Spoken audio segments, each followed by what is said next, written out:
നിങ്ങളുടെ ഇഷ്ട പരമ്പരകൾ എക്സ്ക്ലൂസീവായി സൺ നെക്സ്റ്റ് ആപ്പിലൂടെ തികച്ചും ഫ്രീ ആയി ഇപ്പോഴേ ആപ്പ് ഡൗൺലോഡ് ചെയ്യൂ. അല്ല, ശിവാനിക്ക് എന്തെങ്കിലും എന്നോട് ചോദിക്കാനുണ്ടോ? കാർ ഓടിക്കുന്ന ഗൗതമിനെ കാണാൻ നല്ല ഭംഗിയുണ്ട്.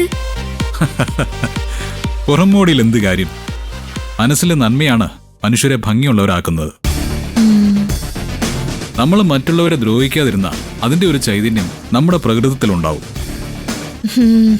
ഈശ്വര, ഇതെന്താ നന്മ മരോ? എന്റെ കാര്യം പോക്കാണെന്നാ തോന്നണ.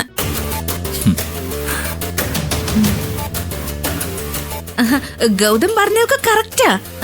ഞാനും ഗൗതമിന്റെ അതേ ചിന്താഗതിക്കാരിയാ.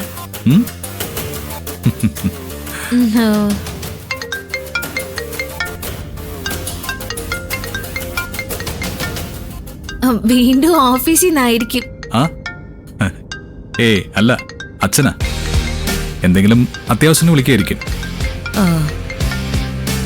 ഹലോ അച്ഛാ. എടാ മോനെ, നീ ഇപ്പൊ എവിടാ? ഞാൻ ശിവാനിയുടെ കൂടെ ഷോപ്പിങ്ങിന് ഇറങ്ങിയതാ അച്ഛാ. അതെനിക്കറിയാടോ. നീ ഇപ്പൊ എവിടാന്നാ ചോദിച്ചത്? കാറിലാ, ഡ്രൈവ് ചെയ്യാ. എന്താ അച്ഛാ? ദുബായിൽ നിന്ന് ജോത്സ്യർ വിളിച്ചിരുന്നു. ചെക്കന്റെയും പെണ്ണിന്റെയും എൻഗേജ്മെന്റ് ഫോട്ടോ കാണണമെന്ന് അദ്ദേഹം ഒരു ആഗ്രഹം പറഞ്ഞിട്ടുണ്ട്. അത് പ്രണവ് യാമിനി അന്ന് കുറെ ഫോട്ടോസ് എടുത്തിരുന്നല്ലോ. അതില് കൊള്ളാവുന്ന ഒന്ന് നോക്കി അദ്ദേഹത്തിന് അയച്ചു കൊടുക്ക്. അതിനവർ രണ്ടുപേരും ഇവിടെ ഇല്ല. നീ പോയതിന് തൊട്ട് പിന്നാലെ അവർ രണ്ടുപേരും കൂടി അങ്ങോട്ട് കറങ്ങാൻ പോയിരിക്കുക.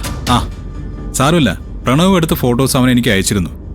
അതിൽ നിന്നും എന്റെയും ശിവാനിയുടെയും നല്ല ഫോട്ടോ നോക്കി ഞാൻ അയച്ചു കൊടുത്തോളാം. ഞങ്ങളുടെ ഫോട്ടോ ആർക്കയച്ചു കൊടുക്കാനാ പ്ലാൻ? ഉടനെ തന്നെ അയച്ചു കൊടുത്തേക്ക്. നിന്റെ ഫോണിൽ അദ്ദേഹത്തിന്റെ നമ്പർ ഉണ്ടോ? ഉണ്ടല്ലോ. അച്ഛാ, ഇങ്ങനെ ടെൻഷൻ അടിക്കാതെ, ഞാൻ അയച്ചോളാം. ടെൻഷൻ എനിക്കല്ല, നിന്റെ അമ്മയ്ക്കാ. ജോത്സ്യർ പറഞ്ഞ കാര്യങ്ങൾ അപ്പ ചെയ്തില്ലെങ്കിൽ അവൾ എനിക്ക് സ്വസ്ഥത തരില്ല. നിനക്കറിഞ്ഞൂടെ? ഓക്കെ അച്ഛാ, ശരി ശരി.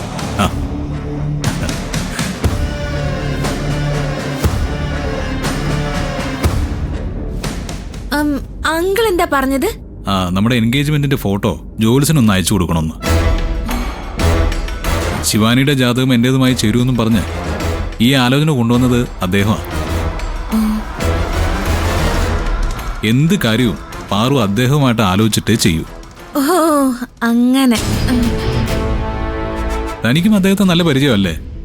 ആലോചന കൊണ്ടുവന്നപ്പോ തന്നെ അടുത്തറിയാവുന്ന അദ്ദേഹം പറഞ്ഞത്. നിധിയെ പുള്ളിക്ക് ശരിക്കും അറിയാം.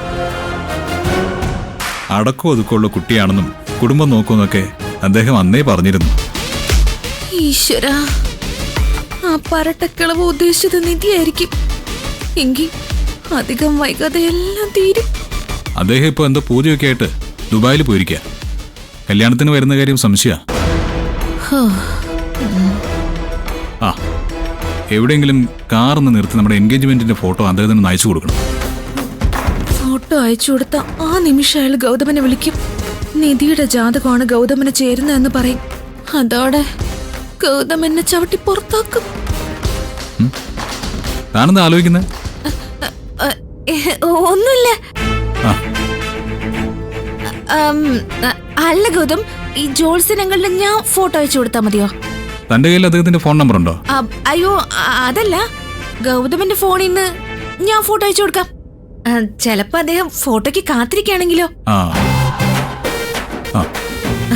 അദ്ദേഹത്തിന്റെ സമയം വെറുതെ കളയണ്ടല്ലോ എന്ന് കരുതി പറഞ്ഞതാ. ഓക്കെ, ഞാൻ ഫോണിന്റെ ലോക്ക് അഴിച്ചു തരാം. എൻഗേജ്മെന്റിന് നിധിയുള്ള ഫോട്ടോസ് പ്രണവ് എടുത്തിട്ടുണ്ട്. അത് വെച്ചൊരു കളി കളിക്കാം. എന്തായാലും ജോത്സ്യം കല്യാണത്തിന് വരില്ലല്ലോ. എല്ലാം നടന്നു കഴിഞ്ഞ ആള് മാറി വിവരം അയാൾ അറിഞ്ഞാലും കുഴപ്പമില്ല. എൻഗേജ്മെന്റ് ഫോട്ടോ ഗ്യാലറിയിലുണ്ട്. ഓക്കെ. ഗൗതം ജോത്സ്യനാണോ നമ്പർ സേവ് ചെയ്തിരിക്കുന്നത്? ജോത്സ്യർ അങ്കിൾ എന്നാണ്. ഓ,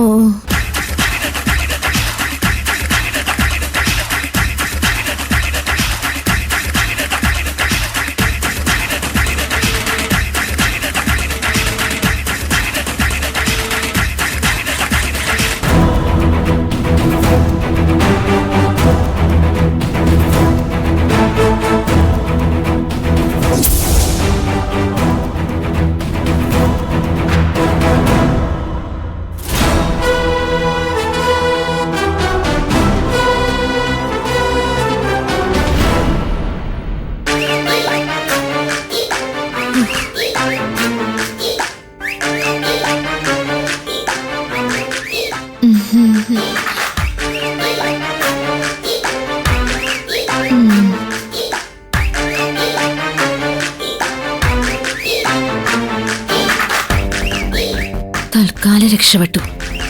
ബാക്കി കല്യാണം കഴിഞ്ഞ് മരുന്നിടത്ത് വെച്ച് കാണാം.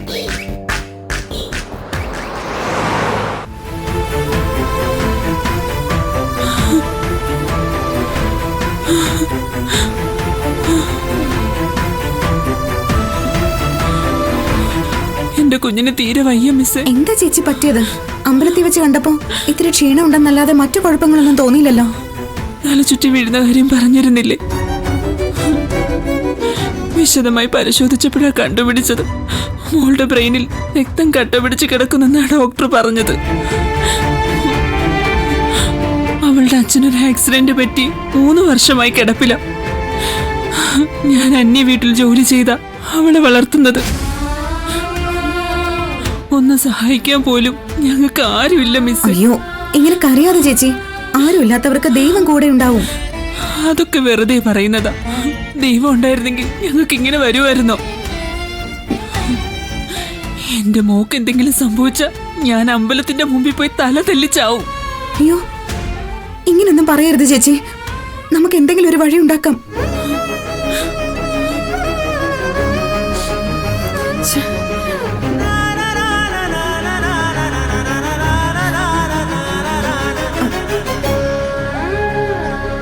ചേച്ചി, തൽക്കാലം ഇത് വിൽക്കാം ചേച്ചി. ട്രീറ്റ്മെന്റ് നടക്കട്ടെ. ഇതുകൊണ്ടൊന്നും ആവില്ല മിസ്. ഓപ്പറേഷൻ നടത്താൻ 5 ലക്ഷം രൂപ വേണമെന്നാണ് ഡോക്ടർ പറഞ്ഞത്.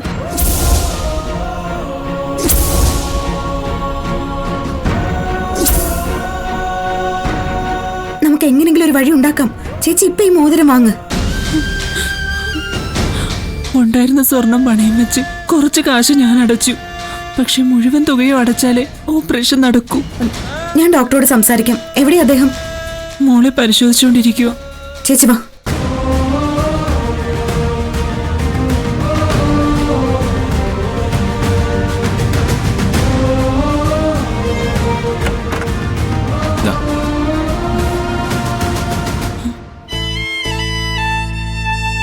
ഡോക്ടർ, ഞാൻ നിധി. വിഷ്ണുപ്രിയ എന്റെ സ്റ്റുഡന്റാ. ഓ, കാര്യങ്ങളൊക്കെ ഇവര് പറഞ്ഞില്ലേ? ആ, ഉവ്വ്. പക്ഷെ എന്തുകൊണ്ടാ ഡോക്ടർ ഇങ്ങനെ സംഭവിച്ചത്?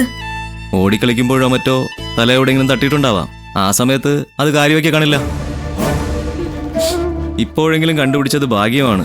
സർജറി വൈകിയാൽ ബ്രെയിൻ ഡെത്ത് വരെ സംഭവിക്കാം.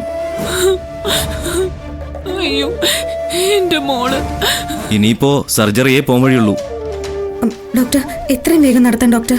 പക്ഷെ 5 ലക്ഷം രൂപ ഉണ്ടാക്കാൻ കുറച്ച് സമയം വേണ്ടി വരും. ഞങ്ങളൊക്കെ മിഡിൽ ക്ലാസ്സുകാരാണ് ഡോക്ടർ. I know. എനിക്ക് എന്ത് ചെയ്യാൻ പറ്റും? എന്റെ ഫീസ് വേണ്ടാന്ന് വെക്കാമെന്ന് മാത്രം. പക്ഷേ ബാക്കി പണം കിട്ടാതെ ഹോസ്പിറ്റലുകാർ സർജറി നടത്താൻ സമ്മതിക്കില്ല. I M helpless.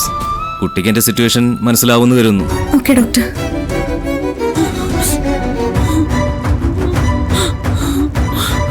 ഇനി എന്ത് ചെയ്യും മിസ്സേ?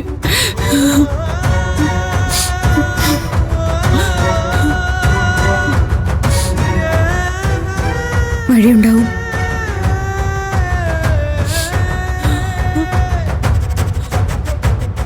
വഴിയുണ്ടാവും.